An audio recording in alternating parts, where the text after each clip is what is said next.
We have made receiving government assistance so shameful for so many people that those who don't fit that profile don't want to or feel silenced into advocating for it because they don't want to admit that they receive them, right? So it's this really terrible downward spiral of people who are unaffected and are not recipients have in their imagination the types of people they are, and they have very limited compassion for those people. Yeah. And then the people who do receive them, unable to advocate for themselves through a combination of like having to work, having real stresses, and then having an emotional being saddled with emotional baggage. When all SNAP are subsidies for companies like Walmart and Snap, or Walmart and Starbucks, and companies that are massive employers that don't pay people enough to afford food. Welcome to Twig and Jenkins, your weekly hang with some Halloween costumed, politically codependent besties. Happy Halloween. Happy Halloween, folks. Happy Halloween. We've got Lady Liberty. And we've got some version of a Jedi, although I'm showing a lot of chest. Here to save democracy with a deep V. One deep V at a time. So I had some wardrobe tape before, but if I have some downstairs, my nipple comes out, we'll just have to free the nipple. We'll just have to free the nipple. It's a different podcast, I guess. Different kind of podcast. Welcome to day 27 of the government shutdown, Twig. How are you feeling about federal workers needing to go to food banks? Yeah, it's pretty bleak. And, it doesn't, even here in DC, you don't feel it in the same way that I would have anticipated that we would. I mean, I have we have a lot of friends that are federal workers, and so they're missing their first paychecks. Yeah. And cooked some lunch for some folks yesterday. It doesn't feel as though it's this big urgent crisis the way that government shutdowns in the past have sometimes been, which I think is interesting. The rumor mill has started that Trump is saying that he's going to keep this going to the end of the year, and that there's just no incentive that he or anyone else has to continue it going. Obviously, we saw multiple bills fail in the Senate this week. Yeah. So, man, I don't know. I mean, it's bad. There doesn't seem to be any urgency in both ways, both media, culture. No one is talking about this at all. And then Trump had a cabinet meeting, I believe this morning, or at the very least, I saw the video this morning, where he was kind of claiming credit for it. And he was like, we want to shut down these programs. Yeah. Obviously, this is his way of calling out Democrats. He refuses to come to the negotiation table at all. He's blaming all of this on the Democrats. And so I think this is going to go deep. We're already at the second longest government shutdown in American history. The longest shutdown being Trump's first shutdown, the last time he was president. I think we're going to blow past.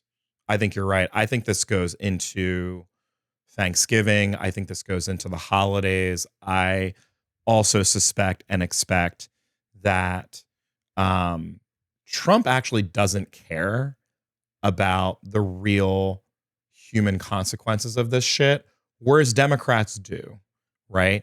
And so this becomes our Achilles heel. At some point, will Hakeem and Chuck flinch? Will they just, sort of die on the altar, so to speak, of trying to pass these ACA subsidies? It's just, I guess the overall consensus is this is fucked for the American people. Like, this is not right. There's no reason why people should be going without pay. There's no reason why 40 million people should go without SNAP benefits starting next week. So many of them are children. Like, yeah. I mean, but again, I've said it so much on this show and in life, and I'm sorry to everyone who has to hang out with me to hear me rant about this nonstop. But the storytelling and narrative architecture that exists around things like government entitlement, things like SNAP benefits, things like WIC, food stamps, right? They have been so maligned and they have been so mischaracterized by the Republicans, by the right, for decades, right? Yeah. They have built a story in the American cultural imagination that the only people who receive food benefits are lazy, are unwilling to work, have a culture issue, have too many kids, are trying to game the system, are blah, blah, blah, blah, blah, right? And that conjures a very specific image in the minds, goes back to welfare queens. And regardless of what the truth is, that is what people imagine. And we have made receiving government assistance so shameful for so many people that those who don't fit that profile don't want to or feel silenced into advocating for it because they don't want to admit that they receive them, right? So it's this really terrible downward spiral of people who are unaffected and are not recipients have in their imagination the types of people they are, and they have very limited compassion for those people. Yeah. And then the people who do receive them, unable to advocate for themselves through a combination of like having to work, having real stresses, and then having an emotional being saddled with emotional baggage. When all SNAP are subsidies for companies like Walmart and Snap, or Walmart and Starbucks, and companies that are massive employers that don't pay people enough to afford food. To that point, I want to read a tweet that went viral last night. This is Mike Davis, who is a big right-wing talker. This has something like 15 million views. We should only help people who can't help themselves. It's outrageous 40 million people get food stamps. Get off your fat ghetto asses. Get a job. Stop reproducing. Change your shitty culture. Stop giving food stamps to immigrants. We don't want you here if you won't work. Now, the reality of this guy, Mike Davis, to your point, the symbolism of this tweet is so inaccurate as to who actually are getting these benefits, which is majority white people, right? Like that's just let's just say it. Majority white people. To your point, people who are 40% of SNAP recipients are getting it because they work for major corporations. Work full-time. Full-time. And these corporations are not paying people a living wage, right? Food stamps and SNAP, in many ways, it's just another form of welfare for corporations, not for everyday people. It's infuriating, and it's this kind of rhetoric. I mean, this is the kind of rhetoric that is scary because the dehumanization, we talked about dehumanization as it relates to ICE, right? As related to, how are we allowing these masked, I don't even know what we want to call them, contractors coming into our communities and disappearing people. It's dehumanizing people in general. And it's happening again, right? Like this is all a tactic. This is all continues to allow for Trump and Stephen Miller and Steve Bannon to create a us versus them dynamic. Totally. But they're playing on really well trodden grounds. I mean, this is we are so far behind in dropping into like the importance of the storytelling around all of this stuff. Yeah. I mean, I worked on SNAP in the White House 10 years ago or 15 years ago. Shout out to Sam Cass, who has a book that just came out. Our buddy Sam Cass. God bless Sam Cass. Worked with Sam in the food policy team on SNAP. And I did so from like the labor union side, the teachers and so on. And big advocates because students can't learn if they're hungry. Right. Like it's so basic. So many of the recipients of SNAP are children. Yes. And we need them to like have a productive society, and they need to not go to school hungry. This is under constant threat, and we have not consistently committed to communicating about SNAP in a way that changes and shifts perception and expands the degree to which Americans, who historically have been a very compassionate people, if they are like led to understand what is happening. You can go back through all of American history, and there are times when Americans show incredible compassion, like World War I, World War II, right? And we just, as Democrats, as the left, as progressives, however you want to talk about it, we have not done a good enough job of taking seriously the inroads that that Republicans have made in the cultural imagination that cut them off from being compassionate to their fellow citizens. I mean, 1.4 million or something, I'm bad with numbers, but several million of SNAP benefits, SNAP recipients are active duty military. Yes. I mean, when you see the images and the videos of like the lines around the block, around the corner at food banks, it's absolutely unbelievable. And unless we start telling a fundamentally different story in the run up to Thanksgiving, they're going to get away with saying that the people who are being hurt are the people who didn't deserve help in the first place. Exactly. Well, that's the thing, right? So in Hyattsville, which is right around the corner from my house, there's a food bank. A video's gone viral. There's a 2-hour line to get food already.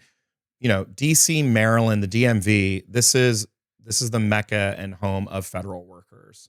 And what's so incredible to me is that this is such a self-inflicted crisis.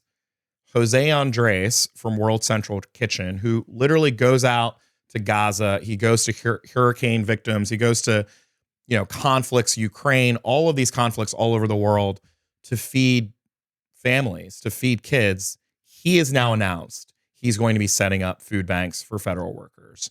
And the challenge, I think, it's twofold. One, how are we showing up? I think this is the collective we, right? We talked about No Kings, and we talked about how beautiful it was that communities were coming together. It's symbolism, but it's also a sign of we're not going to let you divide us in this moment.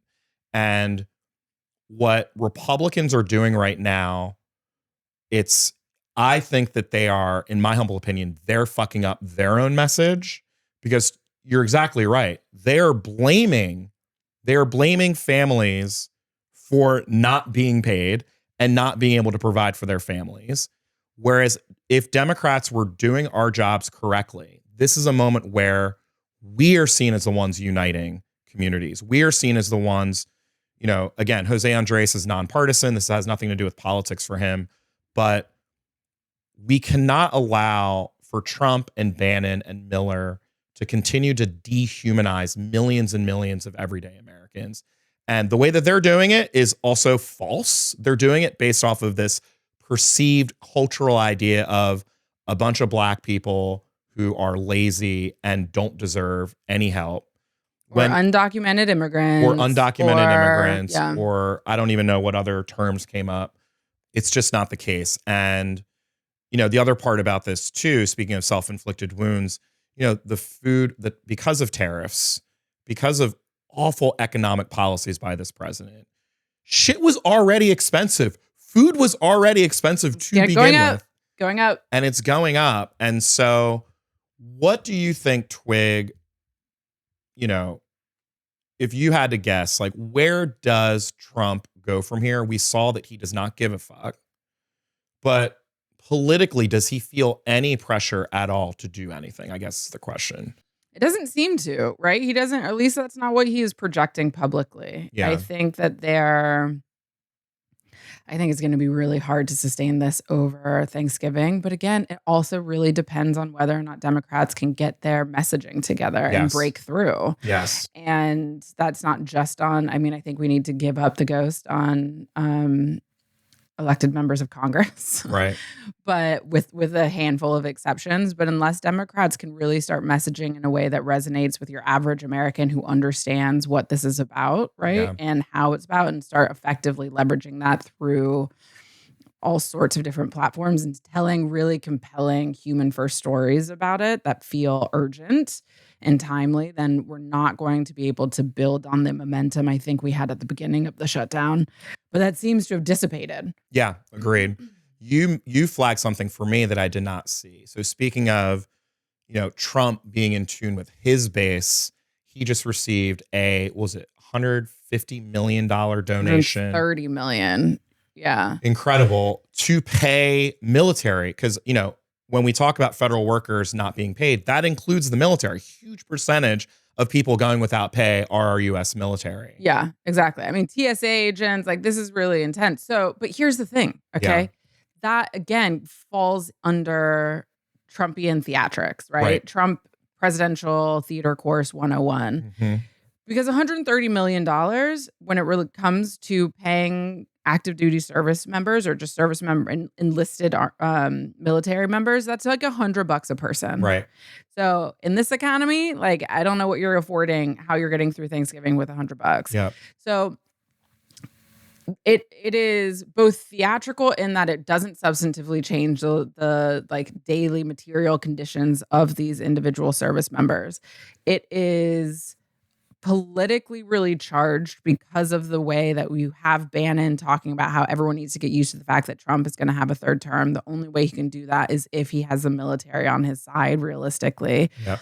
So these weird like buy-offs to the military are something that should be really concerning. And if they work, right, if there is a perception that when Democrats failed you and Democrats cut off your ability to put food on the table for you and your family, President Trump rustled up the cash to make sure you could do it. Whether or not that ends up being true, we've seen over and over again also his messaging work, even when it is not based in reality or based in fact. Like, that's something to be very, very flinty-eyed about and keep an eye on.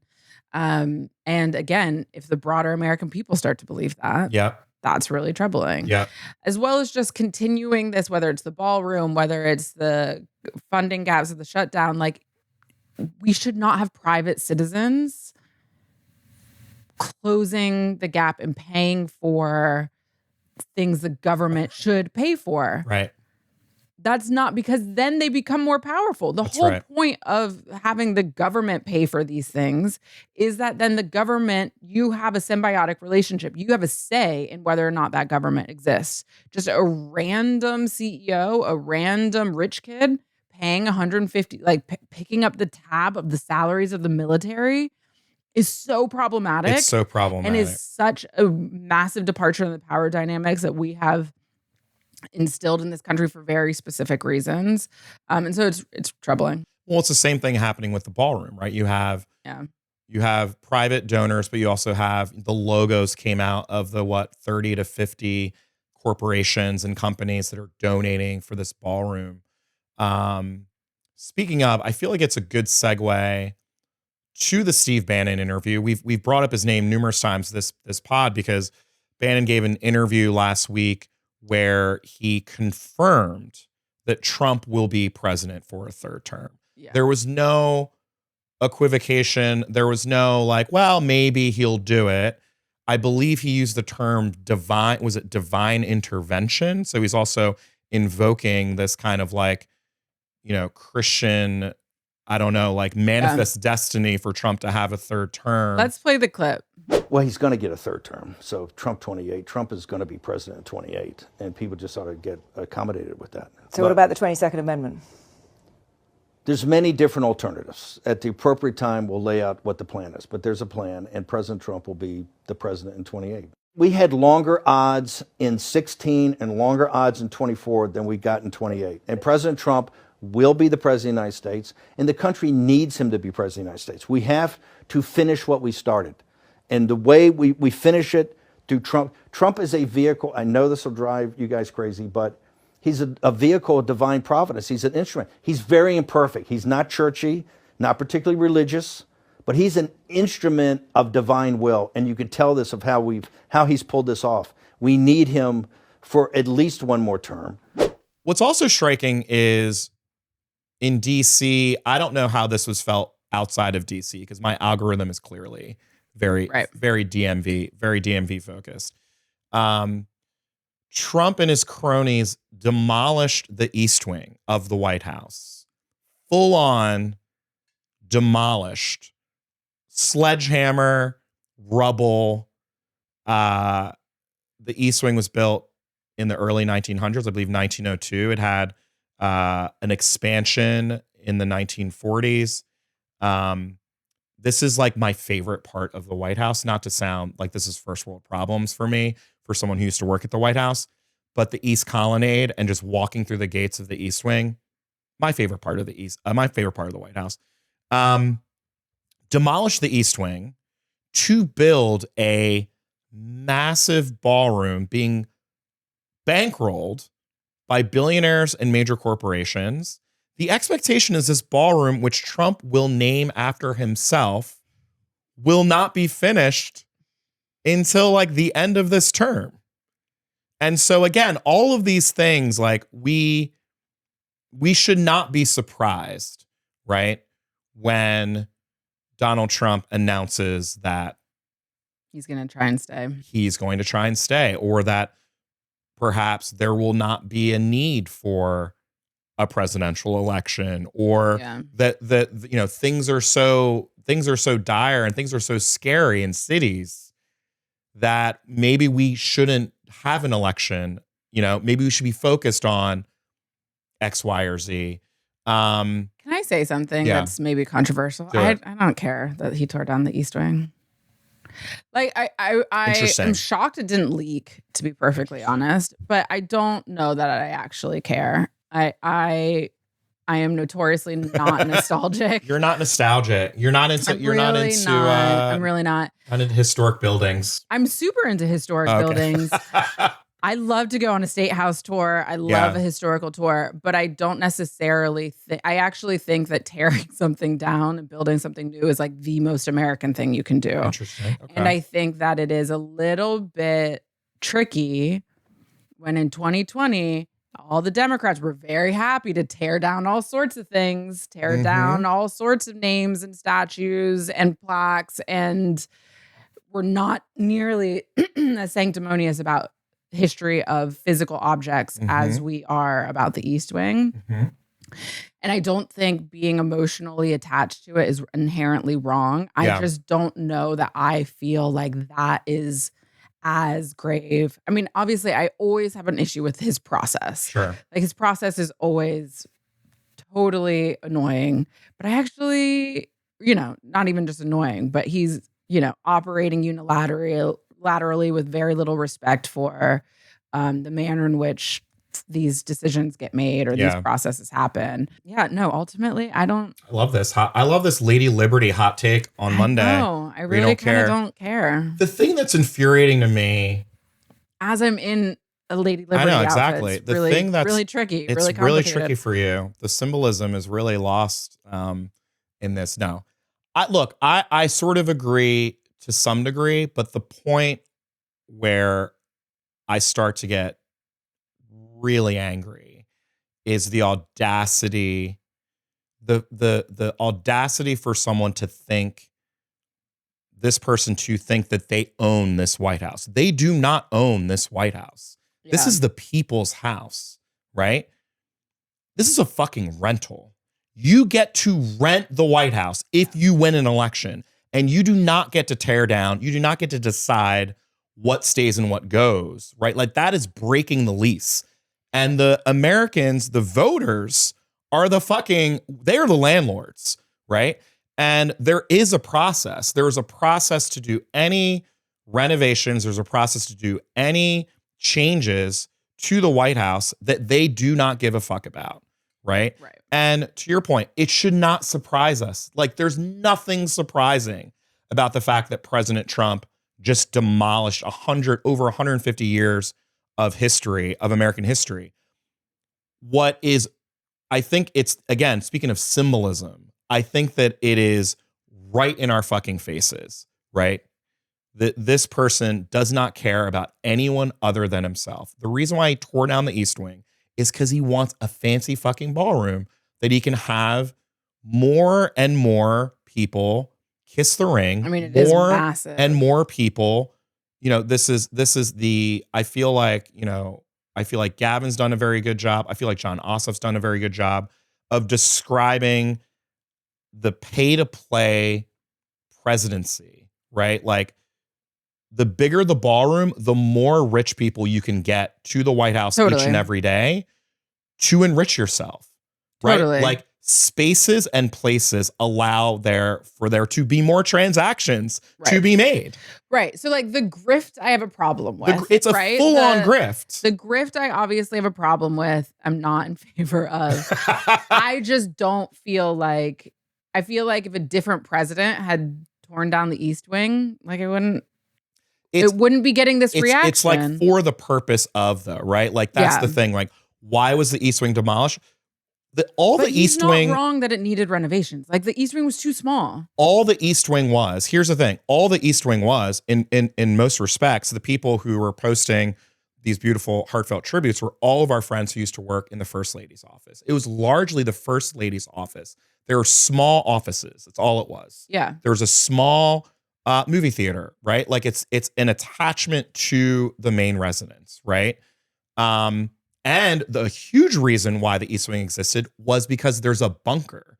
There's literally a security bunker that was built in the 1940s, right? So yes, to Trump, for his perspective, he's like, I don't need offices. I don't need people working.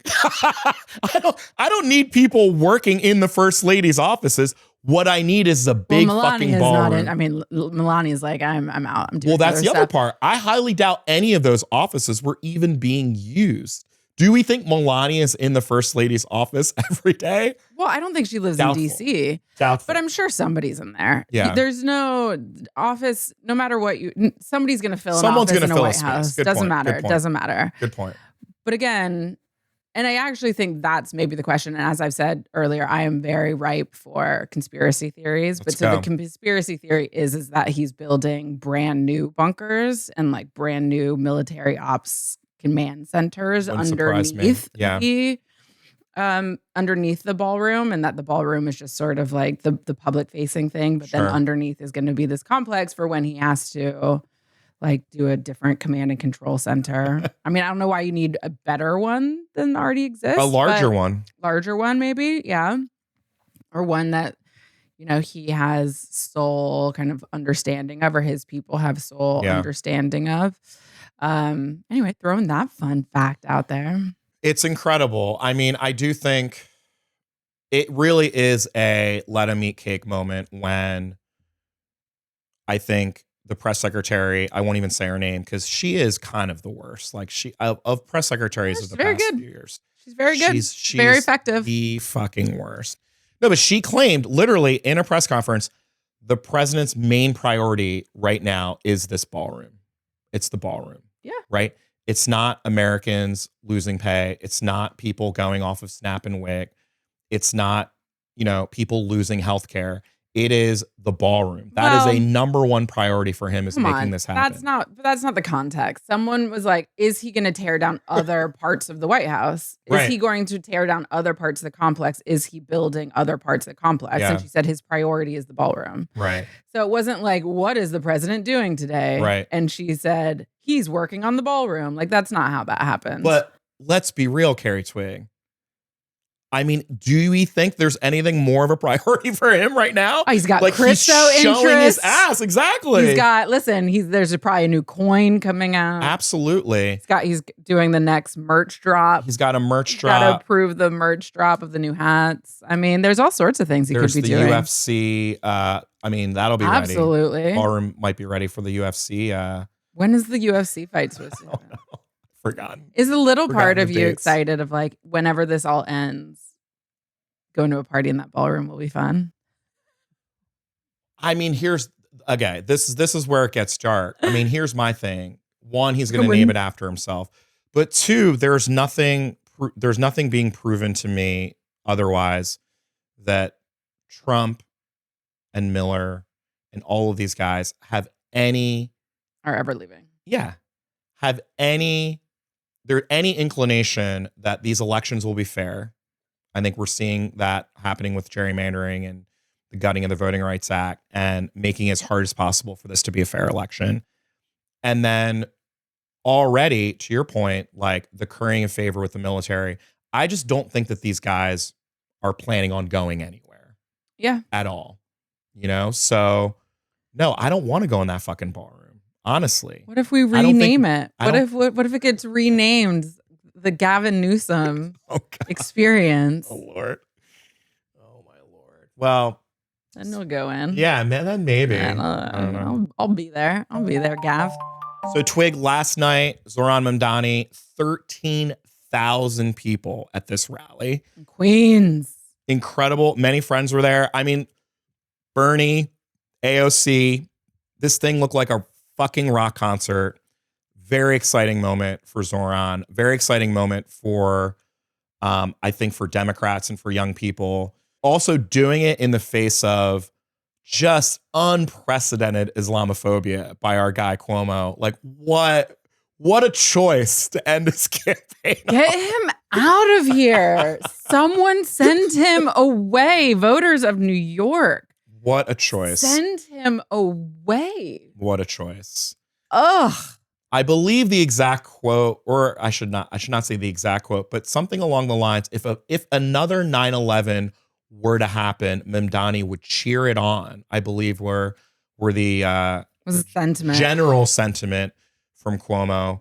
How are you feeling about this moment? We called out Hakeem Jeffries, and of course, we sent it to his team, and then, of course, he endorsed the next day. So we should thank ourselves for getting Hakeem. Welcome. You're welcome, sir. Thank if you, he even America. wanted it at that point, it's just like, what an embarrassment. The whole thing is so outrageous. I find it all...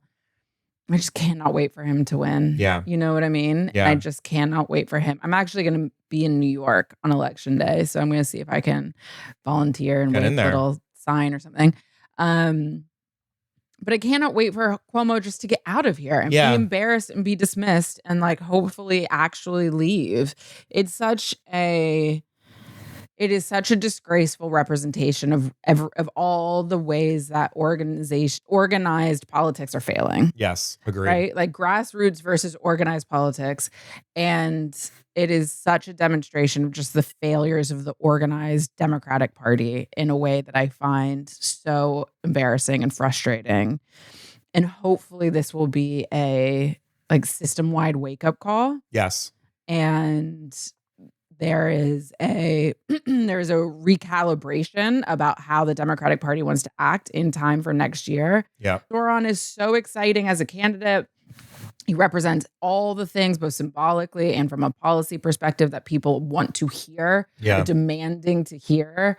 The stylistic choices where he will answer a question. One of the things I was thinking about that's so impressive about Zohran is he is a guy who works across format, and he understands that in order to be an elected, it's not just saying what you want to say. It is also speaking in a way that enables you to be heard. And so he's great in short 30-minute clips. He's great in a 3-minute video. He's amazing on a 30-minute interview and a 3-hour interview. Like, he can really communicate across format, which means you can communicate across demo.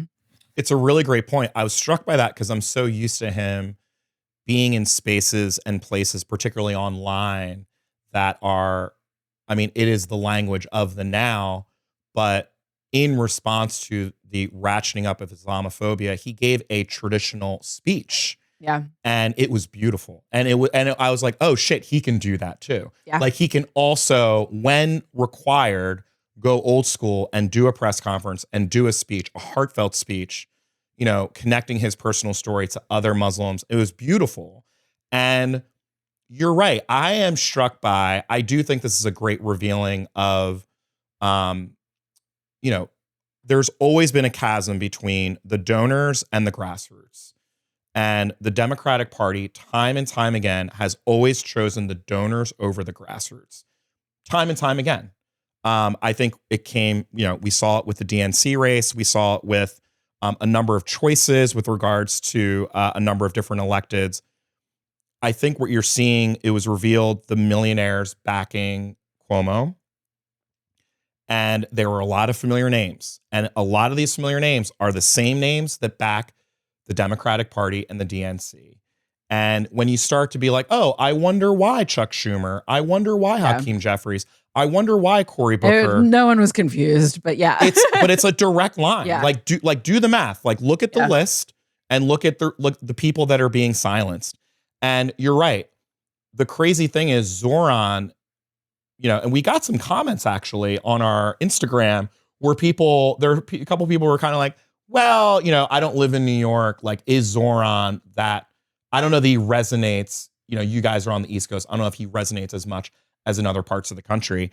And I could not disagree more, because this guy talks about affordability over and every over again. single day. This is not a guy talking about Gaza. This is not a guy talking about, you know, what, again, I think what the right and I think what Cuomo wants him to be talking about, which is his faith or his religion. This is a guy talking about affordability and living wage and making things easier for New York City families. This is the thing that all of our candidates should be doing.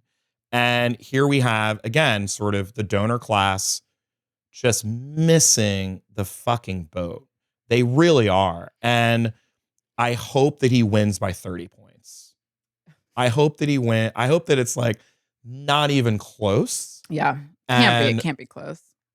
And I hope that there's some like real lessons learned. And yes, agreed. Look, you know, we talked about Gaza last week. I think that it's there's very real differences of opinion with regards to the war.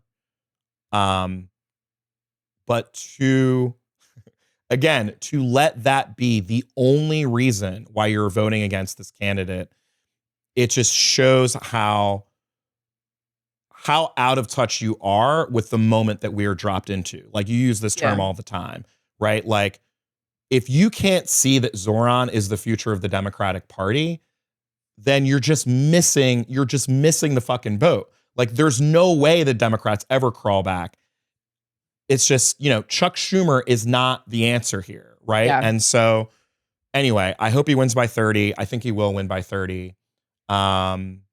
Any final predictions? What do we think the numbers are going to look like? I'm down for 30. Just a landslide. Sweep it out, baby. Sweep it.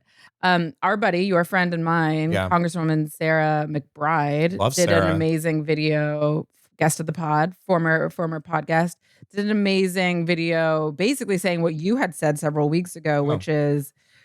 She's watching, clearly, which is the way that establishment Democrats have decried purity politics and yet are practicing it with Mamdani and how hypocritical it all is. And that kind of like exposing yourself and showing your ass in that kind of way is just so embarrassing. And so, you know, we'll see what price is paid for it. I think there's going to be one, you know, and the problem is whether or not Hakeem loses a seat, whether or not Chuck loses a seat, any of those things happen, or they draw competitive primaries, who knows?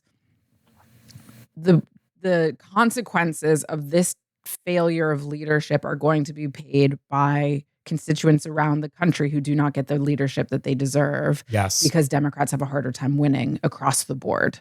And I've said it before, there are so many ways that you can disagree with someone, but you need, and even if Chuck and even if Hakeem had come out and said, you know what?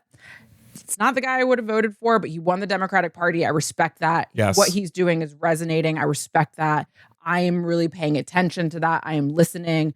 I would love to talk to him about how we can get to a better place. Like, even just being collaborative in the possibility of Zohran could have been such a difference maker in the way that they messaged this and the way that they demonstrated leadership. But because they were so like cagey and weird about it. Yes. It's just like, again, back to the branding of the Democratic Party and the fact that we seem mealy-mouthed and untrustworthy.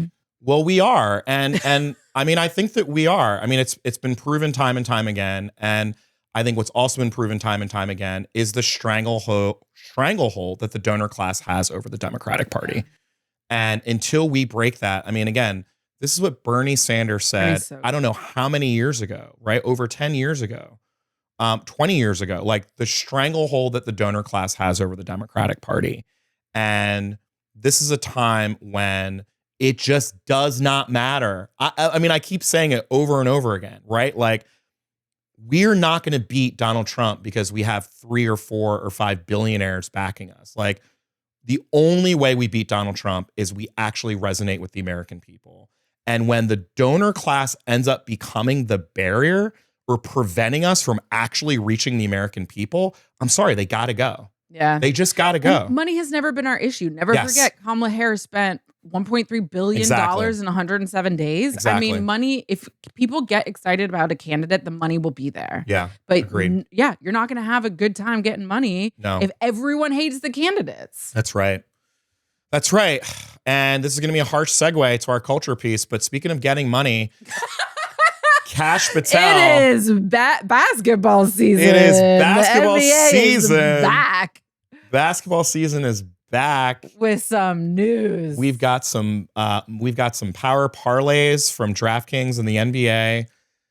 Chauncey Billups, Rozier, 30 other associates by the names of Black Rob and Pookie, and there's some really great names in the indictment. Yeah, really good. Incredible names in this indictment. But I guess 2-year-long FBI investigation into multiple gambling scandals, one of which was a poker gambling scandal. The other was I guess we can call it leaking of information and potential like insider trading. Trading. I guess is the best way to put it. Insider trading. The NBA it's so sad though, Twig, too, because I watched the opening night. I watched 2 games. I watched OKC's 2 games. It went to double overtime. I know. In both games. SGA dropped like 55. It's crazy. I mean, the first few games out of the gate were incredible. And then it was like, as soon as that second game ended, the next morning, the NBA gets embroiled in a historic scandal. Chauncey Billups is a Hall of Famer. I know. He was arrested, was not in handcuffs. I saw the film. They I think very generously didn't put him in handcuffs. But how are you feeling as a basketball fan? 1, did this surprise you?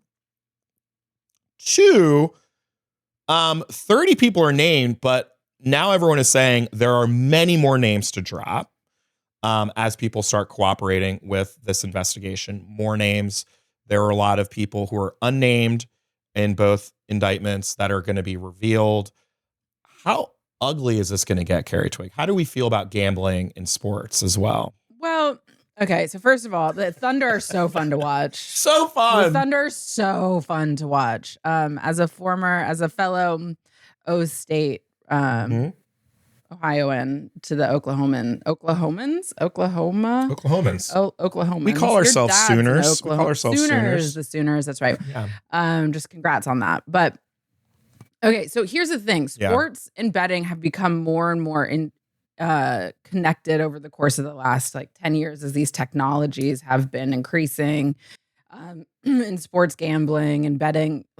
I'm kind of not surprised that it came to a head. I'm maybe a little bit surprised that it came to a head so soon. I feel like sports betting has become totally ubiquitous over the course of the last several seasons to where they are being ads are being promoted. They're main sponsors of games.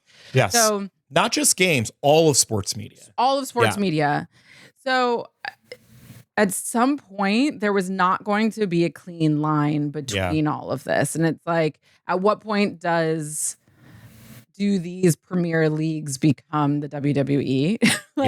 That's where sports betting inevitably takes you to. So I'm not surprised that we got to a gray area really, really fast. Yeah. I think one of the things that's so embarrassing about the whole thing for Chauncey, Rozier, and everyone is how little money they were doing this for. Well, this is the thing, man. I mean, these people are paid tens of millions of dollars. And these are fixed games at $20,000 a pop. $20,000. They're I think they made a couple $100,000 off of these bets, which it just blows my mind. The sort of risk reward, right? And the hubris. And I guess that's the other piece that's not been sort of revealed is how deep does this go? How often is this happening, right? Yeah. Point shaving becomes the thing that becomes the easiest thing to do. Right. And it's the thing, all of the sports podcasts that I listen to, you couldn't help but realize that all of them had to talk about this because they all talk about gambling odds in their shows every single week. They have segments on their shows that are gambling odds. I mean, all of sports media, the ESPN, the network itself, has gambling shows called ESPN Bet. They have apps. It's so connected and it's so easy. I mean, that's the other part, right? Especially these prop bets, these bets where you can literally say, I think LeBron is going to score less than 20 points. And you can put real money on that bet. And a lot of things can make that happen. LeBron choosing not to play, or, the injury reports, LeBron just saying, oh, I'm winded. By the way, I shouldn't use LeBron's name. I'm like invoking him. Let's use Rozier, which is the actual person. Yeah. Like deciding, oh, actually my foot hurts. I'm only going to play 1 quarter tonight. Right. Which he then has his buddies place bets around. Exactly. Yeah. And then a lot of people can make a lot of money. It just became too easy. Yeah. And it also became, in my opinion, as someone who doesn't really gamble, I mean, the thing is, like, it's so funny too, because the way in which sports media, particularly sports podcasts, the way in which you talk about the sport is through gambling odds. Right. So the spreads, the odds, who's favored, who's not favored. And even knowing that lexicon, I'm not interested in gambling, but I am interested in knowing the odds. I am interested in knowing, like, well, who has the best chance at winning tonight? Yeah. And I don't know. I am like, not to sound conspiracy theorist, I would not be surprised if this is like the tip of the iceberg. This is way, way deeper. Totally. And if folks were feeling that emboldened to do this, only making like a couple $100,000, I think I have a feeling that like everyone was doing it to some degree. Yeah. I'm sure it goes deeper. And one of the things that I think actually I'd be curious. I actually don't know, but I would speculate that this didn't even come from coverage of the athletes. It came from the coverage of the crime families that were initiating the poker games. Right. And then they just followed the lead. Very good point. And it hits into and like got tied into text messages and other conversations. Right. Very but like good they point. were probably up on the organized crime units. Yeah. And that led them to the athletes versus starting from the athletes. But Very if they good point. Actually look at these athletes, Very or they good point. actually look at people in sports, whether it's sports media, people on the teams. Yes. Like people at the training facilities, the chiropractor, like the ankle tape guy might know, like there's so many people that are involved in professional basketball. Spouses, little brothers, cousins. Well, and it's impossible barbers, not to talk about it too. Like, exactly. If you are a human in the world and your ankle hurts and you go home and you tell your wife, I don't know if I'm going to play tomorrow, it's not public information yet. It's not on the injury report yet. Right. You know what I mean? And so that travels. People can place bets. Totally. Lots of people can place bets. And so you're right. If you're one of the stars, if you're someone that people are going to be betting on, the amount of money you're making necessitates that you have a team, right? So you have agents, publicists, lawyers, you have assistants, you have a medical team, a recovery team, driver, massages, drivers. Your spouses have nannies and manicurists and whatever. Like there's so many people that are surround superstars at that level. Yeah. And on top of families, on top of neighbors, on top of all this, that, and the other.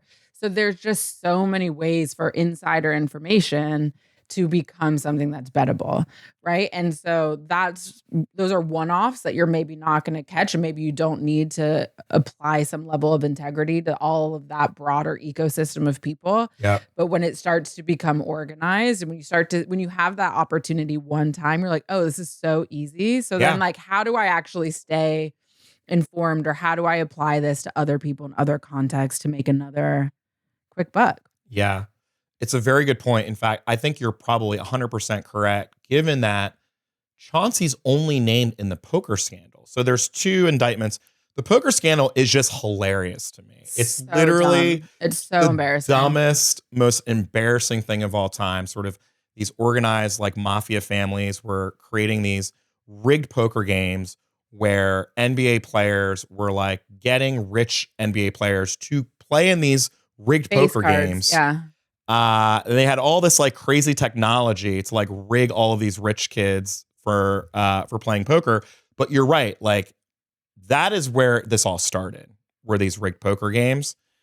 It's a mess. It's a mess, and it's it's not going to keep me from consuming sports media. It's not going to keep me from watching. No, we're obviously going to watch all sorts of games SGA all the time. Every night. I actually did sign up for League Pass this year, which I told myself I was not going to do. My Brooklyn Nets are so pathetic, but there's so many teams this year that I'm like really interested in. I watched our boy Cooper Flag last night. Yeah. Looked incredible. Yep. Looking good. Looking really good. Yeah, it's a shame though. It's a bummer. It's a real bummer, but it's only going to get worse. So, and then at some point, the culture around it, like the culture around betting and professional sports has already changed so dramatically. Yeah.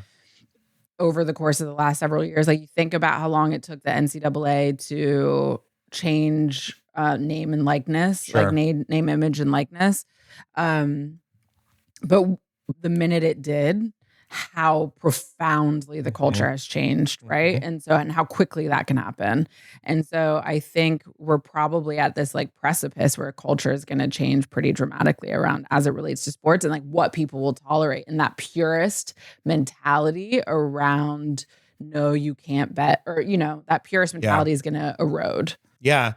I mean, it also, again, I don't want to be a pearl clutcher here. And it's also something where there's nothing about gambling that's exciting to me. Like that, I also, you know, growing up in Jersey, so many friends who like go to Atlantic City and like gamble. Like, I don't even mean sports gambling. I just mean gambling in general. Not that. It's a vice that, thank God, I am not interested in. But it has to be said, like gambling, particularly among, I mean, it's a male sports gambling. Boys are out. Yeah. Male-dominated vice, particularly young men.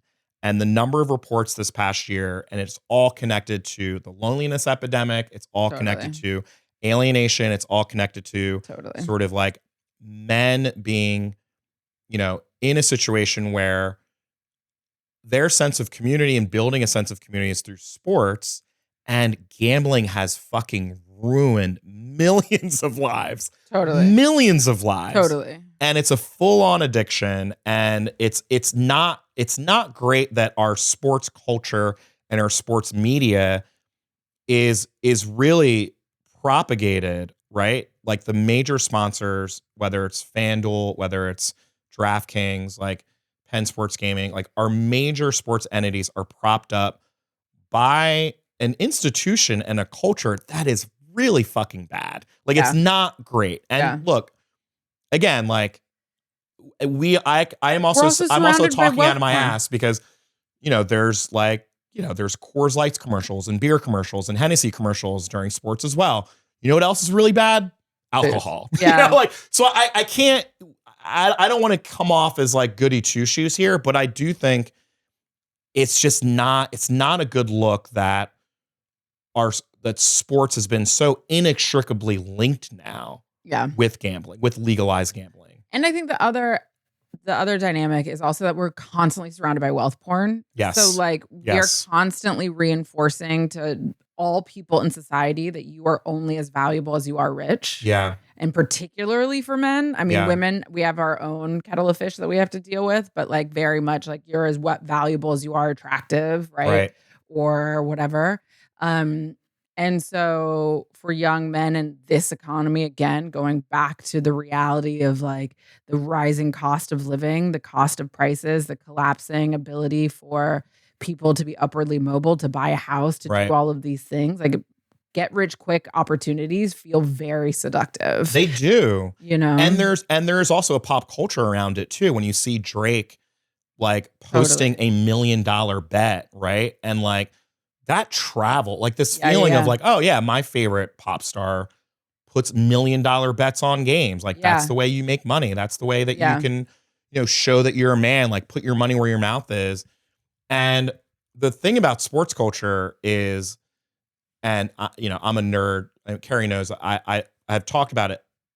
I mean, obviously since before I worked at the White House, but it's the thing that I kept saying is the last purest form of community that we've got left in American culture, right? Like it's the only thing left where, whether it's Pittsburgh, whether it's Oklahoma City, whether it's, you know, Meadowlands in New Jersey, people from a region will come and they will sit almost like it's church, and they will come together as a community. It does not matter what race you are, does not matter what your socioeconomic status is, does not matter what political party, like political party. Who gives a fuck about your political party?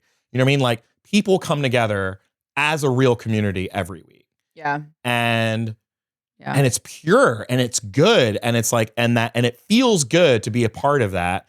And I do feel like sports gambling kind of fucks it up. I do feel like, you know, like it kind of fucks up that feeling of like, no, I am here because my dad rooted for this team and his dad rooted for this team and we're all doing this together. And the idea that someone would fuck up that game to make a quick buck, like the idea that a coach would be involved or a player would be involved, it's just like, I don't know. I mean, listen, the fix has been in on sports for so long. True. Like whether it's boxing back in the day, like this has been going on forever. This is never, this is not new at all. Like, was it Pete Rhodes, Donald Trump's favorite baseball player? Yeah. Wasn't even betting on his own games. Like, I don't even think he was betting on baseball. Like, I think he was just like betting in general. Yeah. And people were like, hell no. There was I rewatched The Last Dance because I'm God bless you. Both in love with basketball and documentaries. Yeah. And Michael Jordan. And like I'd forgotten even from rewatching, I watched it during the pandy and then rewatching it, like how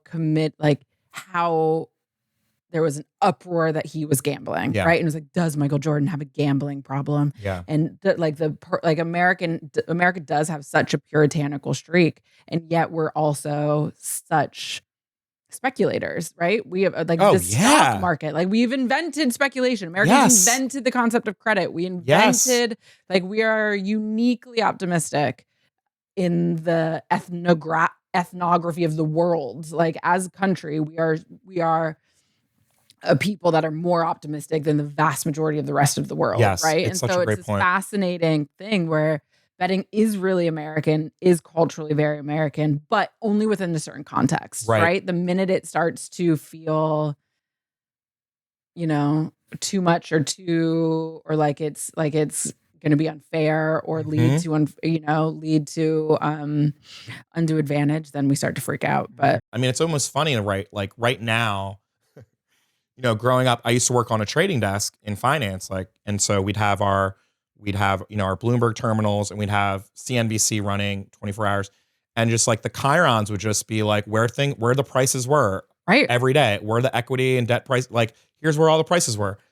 And if you watch ESPN now, that is the same thing. Yeah. It's like, these are the prices of every game, right? This is the spread and this is prices. And like, you can place a bet. Any person watching that can place a bet. And there's also been a massive increase in like day traders, right? Like an informal, I don't even know what you call them, but like people doing the stock market and stock trading. So it's all very interesting. It's $1 billion. This is not like a small little thing, right? Like this is multi-billion dollar industry. And so there just needs to be better oversight. I mean, the one thing I will say, which comes up a lot, which is like, there should just be more oversight. You know, like if we think about all of the departments and agencies really with everything in our federal government, really with everything, like, the fact that we don't have someone who's in charge of like sports betting or just sports, you know, culture in general is kind of insane. We should have a ministry of sports. We should have like a sports and maybe like sports and entertainment, you know, like czar. Yeah. Someone who's just overlooking every aspect of sports and media culture. Totally. You know, love it. Couple housekeeping things. Yeah. Oh yeah. We showed you earlier this week, or we replayed our interview with the incredible Roy Wood Jr. Oh my God, hilarious stand-up comedian. His book is out now. Please be sure to pick up a copy of that. We love Roy. He's our favorite podcast. He's going to come back. He's coming back. We love Roy so much. His book is so good. When he comes through DC in December. So that's very exciting. Also, Sam Cass's book is out. Julia Ioffi's book is out. There's amazing books by friends of ours that we love and encourage everyone to buy and read. We'll put the links in show notes or somewhere. Yeah.